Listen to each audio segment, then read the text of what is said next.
Navê çîroka me Batirsok e. Di nav zeviyê genim de batirsokek hebû.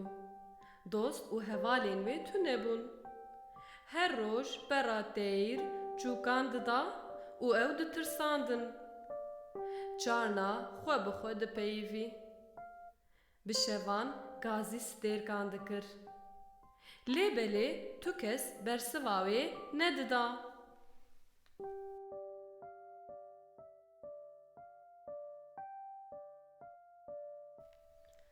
Carna bang dikir. Der û dora xwe û digot: Ho! Li wan deran kesek heye gelo. Bese lê, bila hevaleke min jî hebe êdî. Rojekê hinek zarok bi peyê qijikê dikevin û bi çetelastîkan bera wê didin. Ew jî difire li sitareyekê digere. Qijik gava ji ber zarokan direve, rastê batirsokê tê. Batirsok gava ku dibîne qijik pir tirsiya ye, batirsok ji qijikê re dibêje: Were, xwe li paş min veşêre, ew ê te li vir nebînin. Û li ser vê yekê qijik xwe vedişêre. Zarok li qijikê digerin, lê wê nabînin.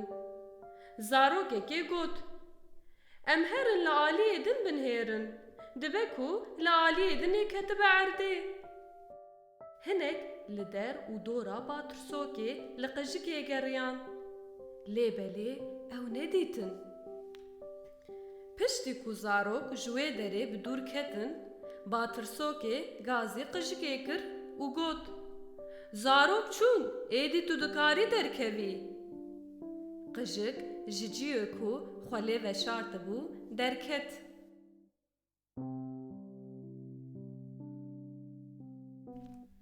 Paşê qijik û batirsokê hinek bi hev re lîstin.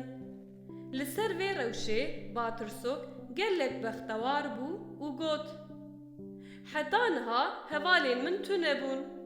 Ez gelek li ber vê yekê diketim. Lê ez niha bi hevaltiya te dilşad bûm.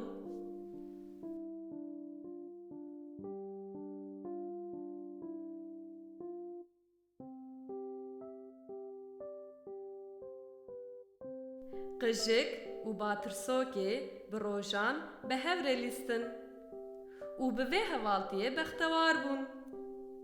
Qijikê ji batirsokê re qala firînê kiribû. Batirsokê jî dixwest bifiriya. Qijikê batirsokê firand. Batirsokê kelecanî bû. Qijik rastî refên hevalên xwe hat. Ji bo ku malbata wê nekeve tatêlê, divê biçûya. Qijikê bo dostaniyê ji batirsokê re spas kir. Batirsokê jî bi bextewarî ew hembêz kir û got: Bu dostaniya te ez jî spas dikim hevala qijik. Qijikê got: Ez ê tu caran ji bîr ve nekim wan rojên xweş. Ez ê rojekê werim serdana te. Piştî van gotinan ber bi asîmana ve firiya û çû.